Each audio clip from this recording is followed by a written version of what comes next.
Hey guys, কি খবৰ? আশা ভালে আছে। তো আজি গৈ আছোঁ চেন্নাই এটা বিশেষ কামত। গোটেই ব্লগটো আপোনালোকে চাওক, তেতিয়া বুজি পাব।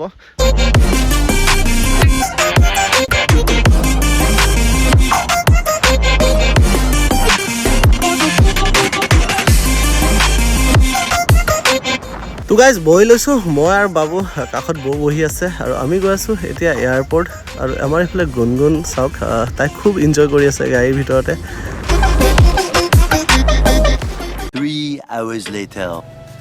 3 ঘণ্টা সময়ৰ পিছত আহি পালোঁ আমি প্ৰায় নগাঁও বাইপাছৰ ওচৰত ৰ'লোহি।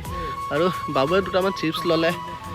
আৰু ৱেডাৰটো চাওক, কি ধুনীয়া হৈ আছে, আকাশখন কি ধুনীয়া হৈ আছে। যিহেতু ৰাতিপুৱাৰ পৰা বহুত ৰ'দ দি আছিলে, বেছি পৰিমাণে ৰ'দ দি আছিলে, তো ভাবিলোঁ অলপ ৰৈ পেলাই অলপ ঠাণ্ডা। আৰু আমাৰ গুণগুণে এইফালে গাড়ীত শুই আছে, কি ধুনীয়াকৈ শুই আছে চাওক।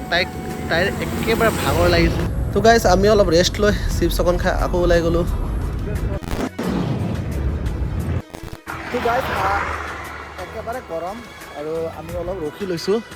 এইফালে আমাৰ গাড়ী আৰু আজি সূৰ্যৰ অৱস্থা চাইছে আপোনালোকে কি হৈ আছে।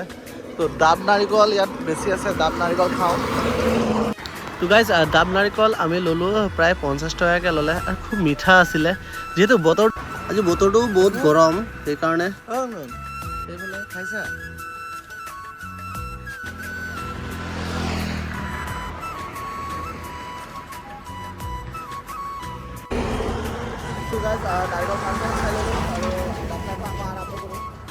আৰু গাইজ যাত্ৰা মানে খোৱা বোৱা চলিয়ে থাকিব। আহি পালোঁ খানাপাৰা। যিসকলে খানাপাৰা আহে তেওঁলোকে গম পায়, বাটতে এনেকৈ আনাৰস কাটি কাটি বেচে আৰু লগতে গুড়া জলকীয়া দি বেচে। তো আমি তাৰ পৰা খাই ল'লোঁ।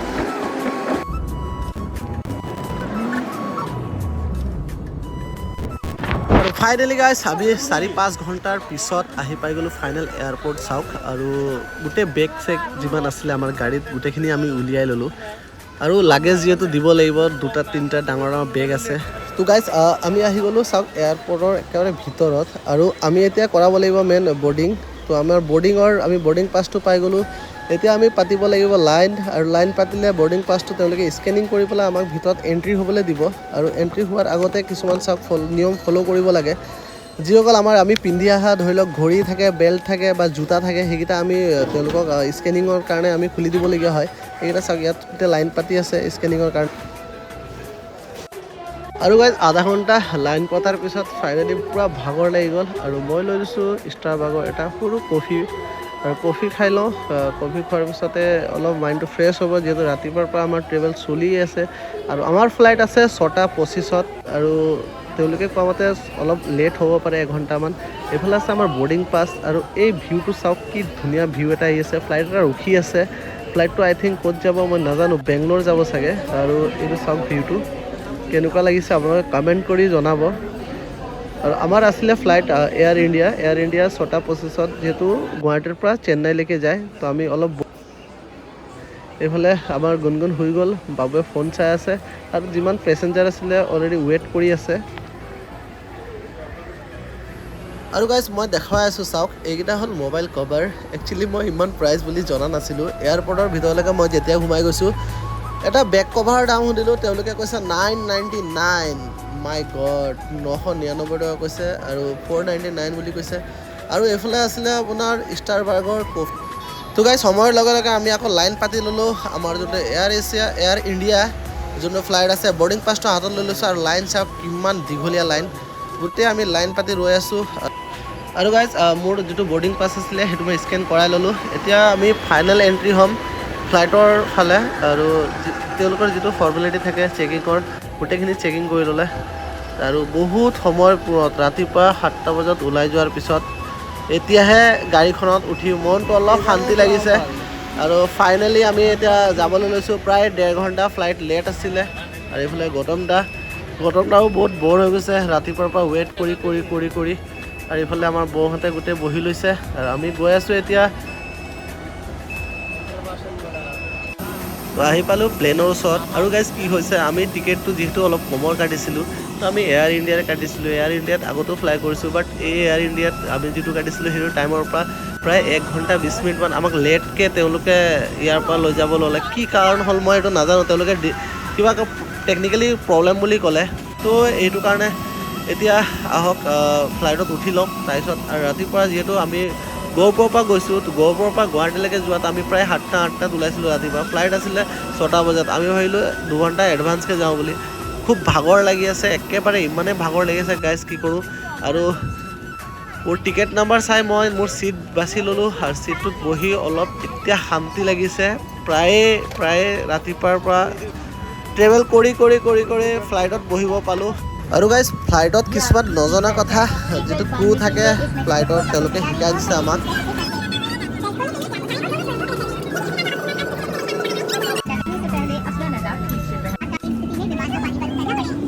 अपनी लाइफ जैकेट को ना भुलाएं क्योंकि इससे विमान से निकलने में बाधा आ सकती है। यदि आप मुख्य निकास द्वार से बाहर निकलते हैं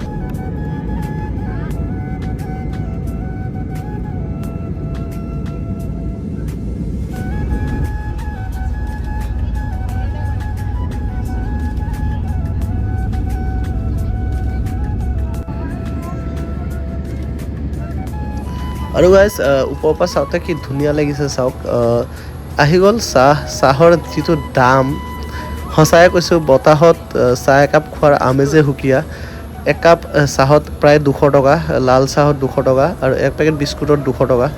তো বতাহত খোৱাৰ যিহেতু আমেজ এটা বেলেগ আছে। আৰু গাইজ চাহ খাই পেলাই আহি গ'লোঁ ফ্লাইটৰ যিটো টয়লেট হয়।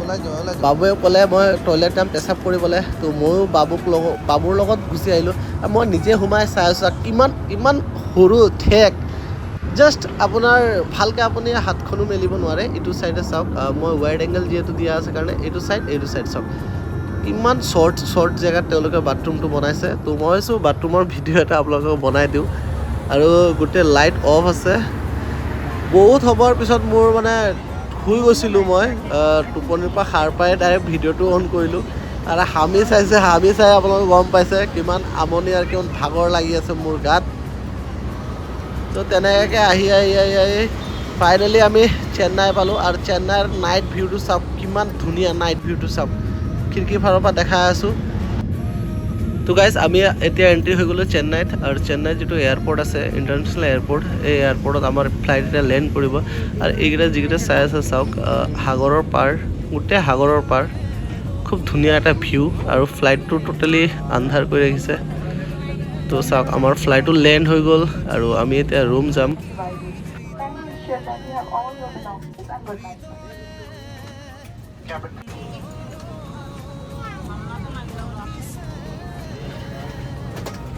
তো গাইজ আহি পালোঁ আৰু চেন্নাই এয়াৰপৰ্ট চাওক বাহিৰৰ লুকছটো আৰু চব। গাইজ এই ভিউটো চাওক, কি ধুনীয়া ভিউ। আৰু যিহেতু মোৰ বেগটো সম্পূৰ্ণ তিতি গৈছে, তো বেগটো মই এনেকৈ লৈ লৈছোঁ। যিটো বটল লৈছিলোঁ, বটলটো কাপোৰটো ঢিলা আছিলে কাৰণে ফ্লাইটতে প্ৰায় পানী পৰি গ'ল। আৰু এইবোৰটো চেক কৰক, কি ধুনীয়া ভিউ এটা। তো এতিয়া গাইজ আমাৰ লাগেজ যিটো আছিলে, লাগেজটো আমাৰ ইয়াত আহিব। আমি লাগেজ কালেক্ট কৰিব লাগে এতিয়া। চাওক কিমান দীঘলীয়া লাইন।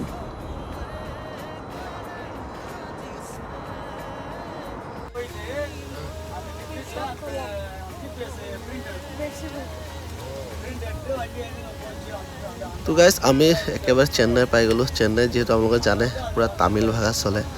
তো ভিডিঅ'টো ইমানলৈকে আছিলে।